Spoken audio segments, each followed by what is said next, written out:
So here begins the second adventure of the heroes of Waterdeep. In case you're unfamiliar with what I'm talking about, I'll be using some of the characters, well, the characters from my previous playthrough of Eye of the Beholder. And in part 0, I have explained how they got to this alternate dimension. So, yeah. Anyway. Let's create characters, of course. Old school mode. No, I think I want auto mapping on. Yeah. I learned that lesson in the Eye of the Beholder playthrough.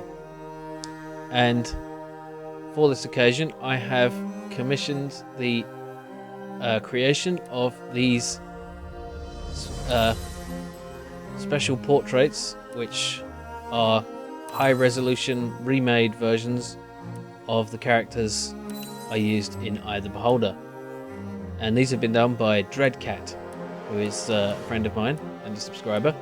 And yeah, I think they're excellent.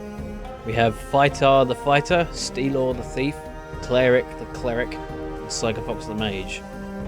There are no clerics in this game though, so she's just going to be a fighter. There are no dwarfs, so Phytar is not going to be a dwarf, but he's going to be a dwarf in spirit, but in terms of the game, he's going to be a human. Anyway, I'm just going to fiddle with these characters a bit, and yeah. Okay, I think I've worked up some decent character stats. Now, Phytar is a dwarf, so I thought it would be appropriate to make him tough and poison resistant and have all this kind of tanky stuff going on. And of course, he's skilled with axes and athletics because he's, well, strong and tough and dwarfy like. He's also very stupid. He has an intelligence of 4, but there's no intelligence value here, and I can't lower willpower, which would be the only, force of mind thing. So I guess I'm just gonna have to go with that personality enhancing low level trait. Now, Steelor is a rogue, as you would guess, and look, he's got an eye patch. He didn't used to have that. He lost that in a fight with the Beholder. Anyway, he spent most of Eye of the Beholder at the back with a bow, so he's got missile weapons, and he is the kind of most level-headed of the group. Everyone else is either crazy or stupid, or is a fallen cleric. I'll get back to her in a minute.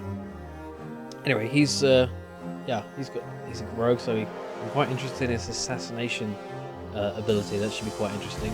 Now, cleric, because there are no clerics in this, I interpreted that as there being no access to her gods in this universe, and so she is now just a fighter skilled with maces, because she, in D&D, in Eye of the Beholder, clerics have to use non-sharp weapons for some stupid reason.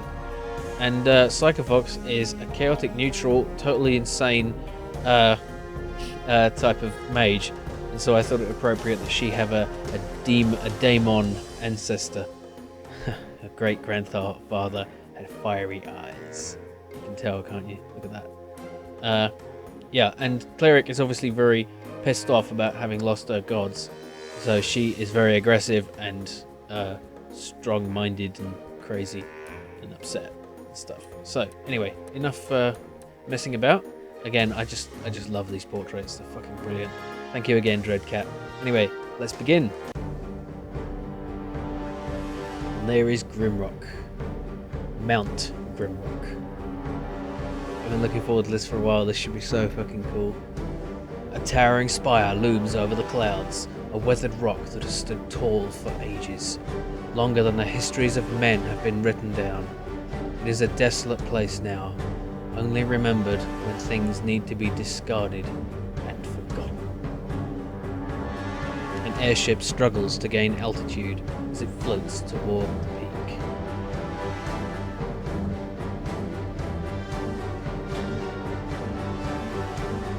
Four prisoners, bound by heavy chains, emerge from the ship. The court accuses them of terrible, treasonous deeds, but by the grace of the king, their crimes shall be forgiven atop Mount Grimrock.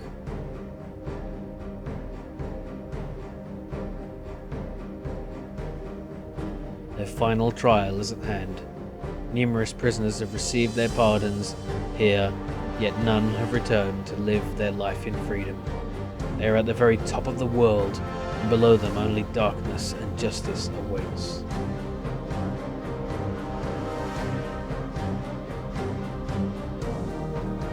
As they are plunged down the open moor at the peak, their crimes are absolved. Everyone before them has perished in the guts of the mountain, but would you be able to lead them through the dark and to freedom that waits them at the base of Mount Grimrock? Fucking right I will. I fear nothing.